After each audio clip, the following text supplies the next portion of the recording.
प्रदोष के समय पर, उससे पहले लक्ष्मी और दरिद्रता फिर भ्रमण पर निकलती है।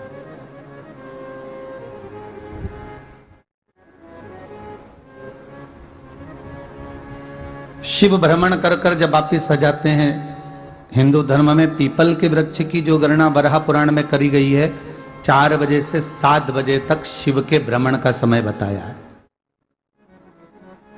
शाम को।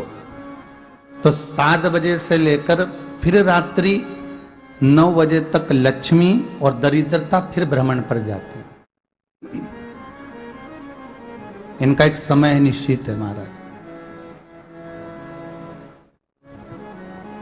भ्रमण कर कर आ जाना। अब इस बीच में जब लक्ष्मी और दरिद्रता दोनों निकल कर जा रही हैं, तो दोनों एक भाव रख कर जाती हैं कि आज हमको कहां प्रवेश करना है।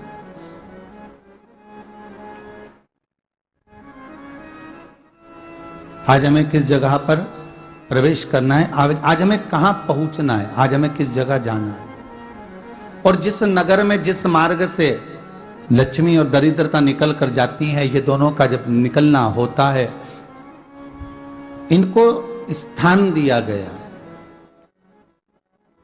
जहां पर स्वच्छता हो, घर के दरवाजे पर रंगोली डली हुई हो, द्वार पर जल छीटा गया हो। महाराज, उस द्वार पर लक्ष्मी प्रवेश करती है तो दरिद्रता भी जाने लगती है अंदर। जब दरिद्रता अंदर जाने लगती है तो लक्ष्मी उसको रोक देती है, पहले मैं देखकर आती हूं कि तेरे लिए स्थान है कि नहीं, तू यहां रुक।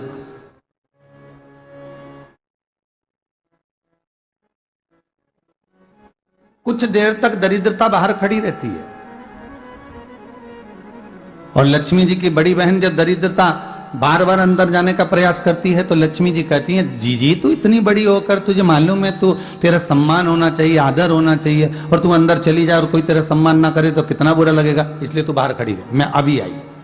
अंदर जाती है और जब लक्ष्मी जी भ्रमण कर लेती हैं, अंदर प्रवेश कर कर आती हैं, और प्रवेश कर कर आती हैं तो दरिद्रता पूछती है चले अंदर।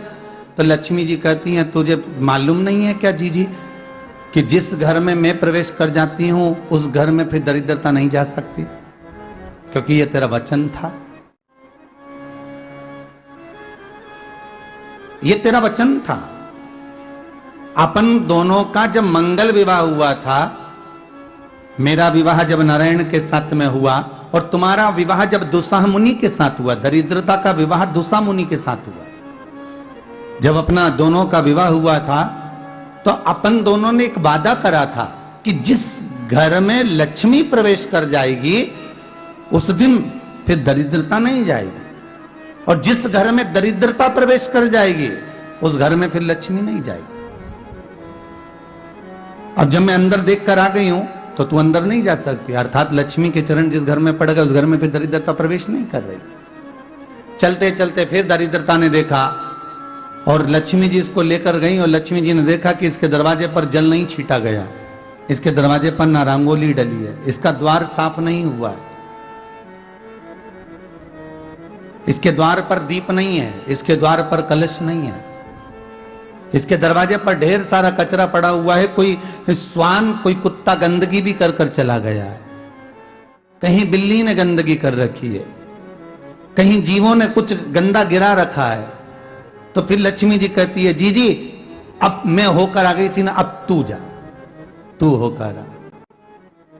और दरिद्रता प्रवेश करती है तो अंदर जाकर क्या देखती है दरिद्रता कि इतनी सवेरे से मैं घूमने इनके दरवाजे पर आई और ये तो सब चादर तान के चकाचक गुर्राटा भर भर कर सो रहे हैं।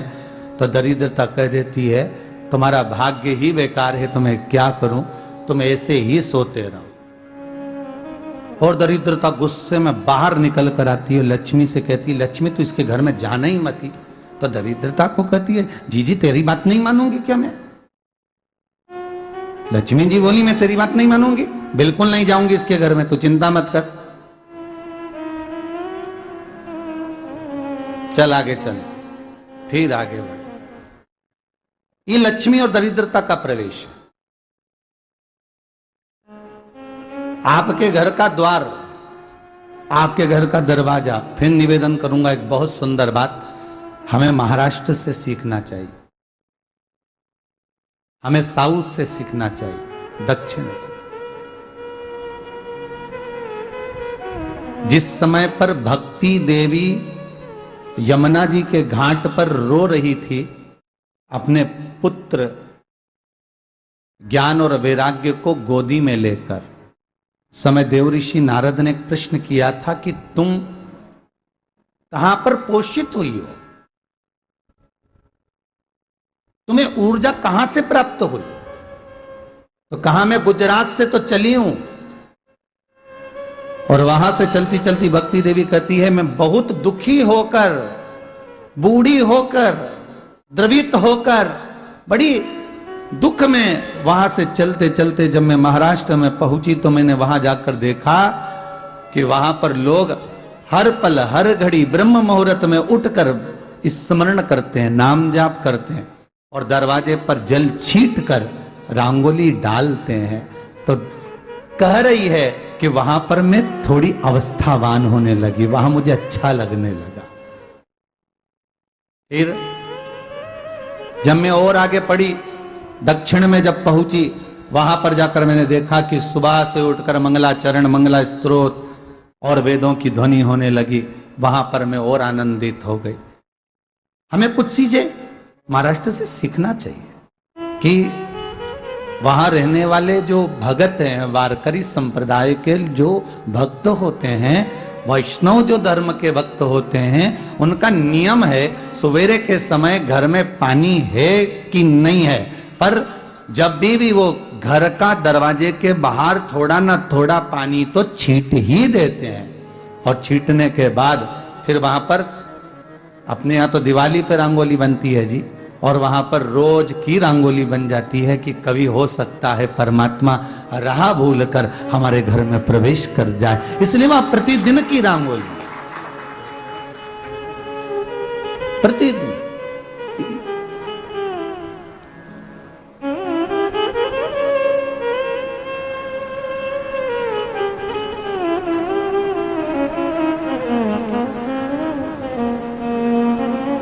हमें सीखना चाहिए थोड़ा सा।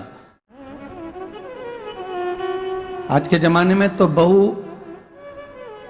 अपने कमरे की झाड़ू लगा ले, वो ही बहुत बड़ी बात है। हो खड़ी खड़ी बहू ये देखती रहेगी कि नौकरानी सही से झाड़ू लगा रही, वहां से लगा के लाओ, इधर से हेड के ले जाओ, वहां से कचरा सोरो, वहां से पोछा लगाओ। खड़ी रहेगी, उंगली से बताती रहेगी, पर इतना नहीं बनेगा कि सेविका से, नौकरानी से, दासी से कह दे कि तू मम्मी पापा के कमरे की लगा ले, मैं मेरे कमरे की लगा लूंगी, तू जा उधर। थोड़ा दया का भाव अगर होता तो उसके मन में भी आता कि मेरी बड़ी सेठानी तो अपनी जगह पर है, पर छोटी तो सेठानी की भी बड़ी सेठानी है जो मुझ पर करुणा करती रहती है। पर बड़ी तो कहे कि बेटा रहने दे, तू उधर ले जा, जब भाभी के कमरे में देख ले जा। उसके बच्चों का बड़ा फैलारा रहता ना, तो उधर देख ले जा, तो जरा उधर, मां उधर भेज रही है।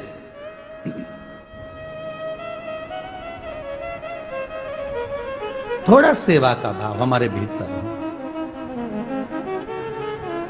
और एक निवेदन तो हमेशा करा है और अब आज भी करता हूं, पूरे घर की सफाई करवाओ, पूरे घर में तुम पोछा झाड़ू जो चाहे करवाओ, मना नहीं है। पर एक निवेदन है, रसोई घर के अंदर बहू और बेटी ही जाकर भोजन बनाए तो अन्नपूर्णा सदा कृपा करती है महाराज। बहू और बेटी।